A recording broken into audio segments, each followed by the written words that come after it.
Hi everybody, Mature Simmer here. Welcome to another episode of the Non-Aviator Flight Sim series. In this episode, I'm going to specifically cover arrival information, specifically the first part, the arrival itself, what's known as the STAR or the standard arrival. There will be another video for approaches that you're doing as if you're landing and so forth. Those two things do go together. So I'm going to kind of cover a little bit of overlap as necessary here. But basically, in these charting episodes, I'm using this route from Orlando to Kansas City. We're getting close to Kansas City now. You want to know what to do. You're planning out your flight and you want to understand it. So similar to the standard instrument departure, which was Red Sox in this case, and if you want to understand, more about that or haven't looked at that, I'd encourage you to go look at the departure or the SID video that I have, and that will give you more detail about that. But on the opposite end here, we have Mahomes, I'm not sure how we say that, but Mahomes 3 is what we'll go with. Courtney's likely going to play a part in the situation as well.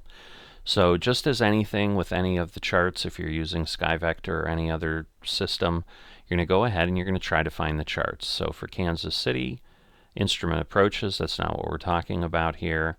We're not talking about departures. We're looking at standardized terminal arrival, and we're looking for Mahomes.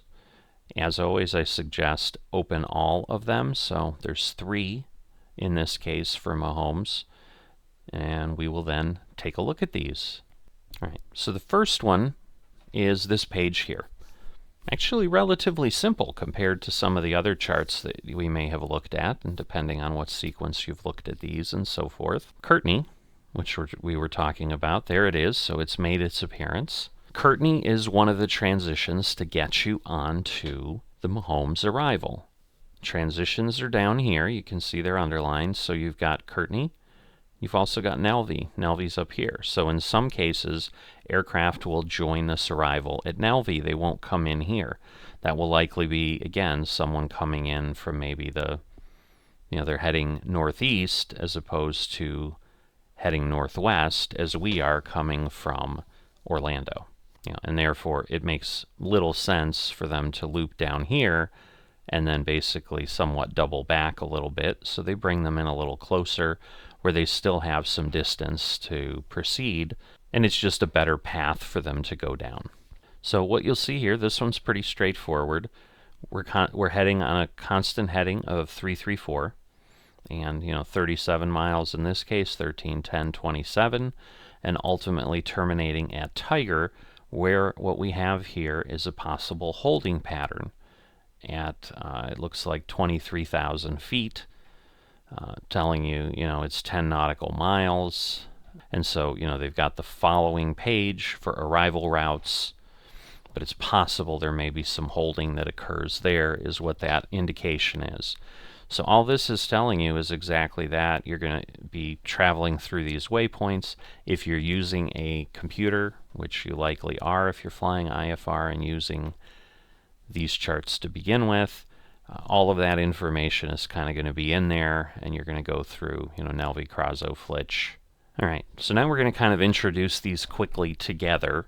So this is the second page, and so the most important thing is down here. Tiger, Tiger.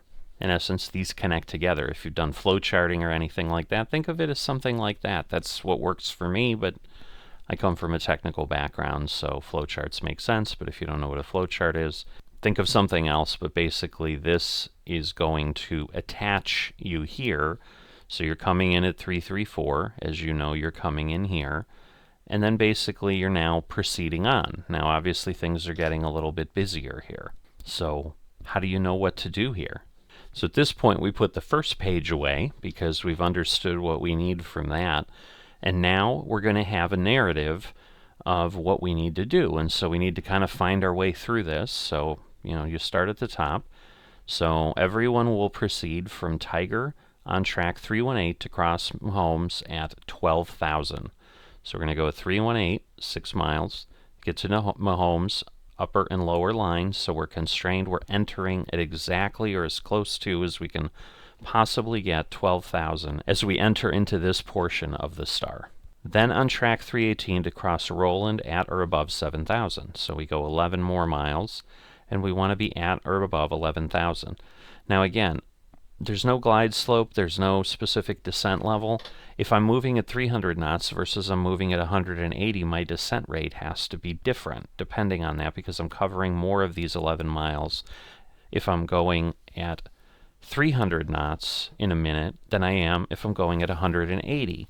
So if my descent's at 500 feet per minute in both of those aircraft, I may or may not make it in 11 miles to go down 5,000 feet.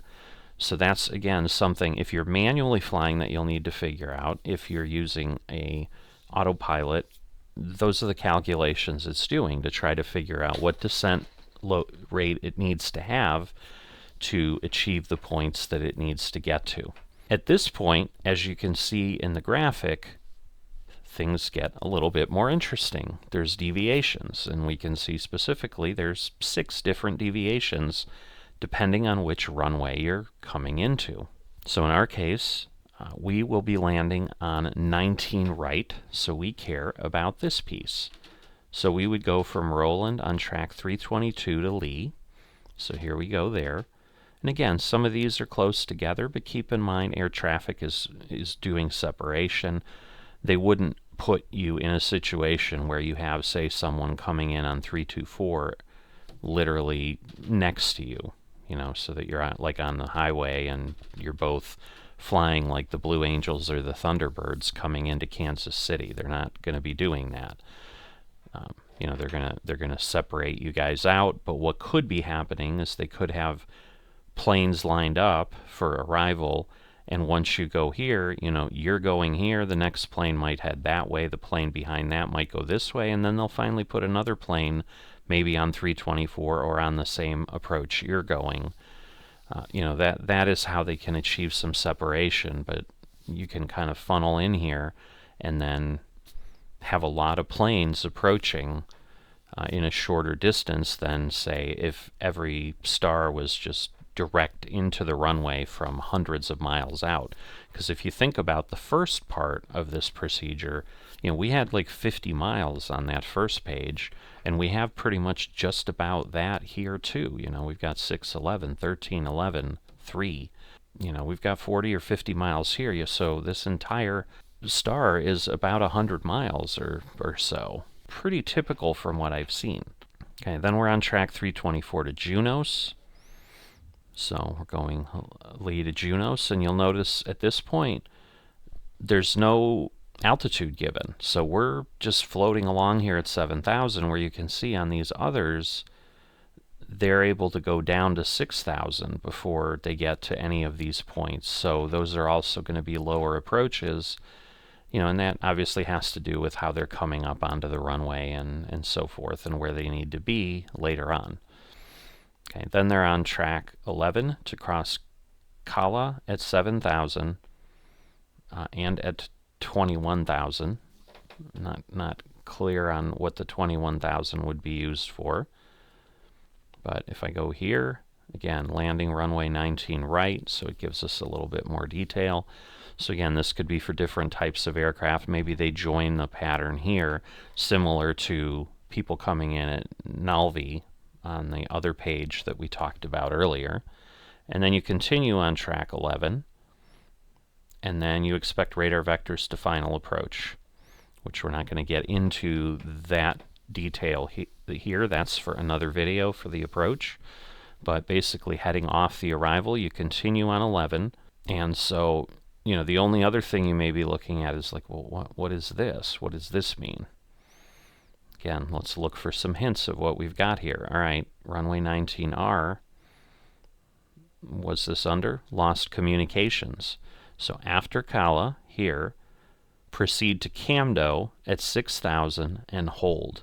So basically, if you lose your ATC radio communications, they want to pull you out of sequence so that they can make sure they're talking to you again before they then put you back in to go in for final approach. Because, as you might imagine, an aircraft that can't communicate with air traffic can't be controlled, and suddenly you could have all kinds of bad things that are happening.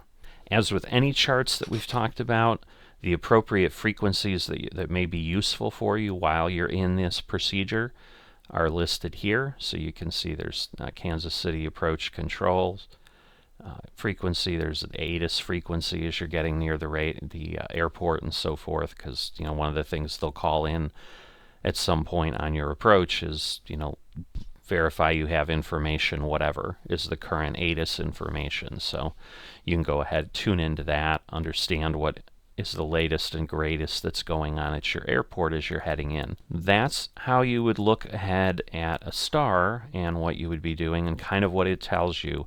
But it's, again, a roadmap as you're getting near the airport, where they're telling you kind of which off ramps to take, which roads to turn on, so that you get lined up and you're set to approach the appropriate runway.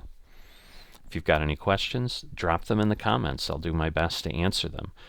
If you are not a subscriber to the channel, please consider doing that. And if you have not liked this video yet, please consider that. It'd be greatly appreciated. It helps expand the reach of the channel, helps me grow and get out to more people and help more folks. And I will see you next time.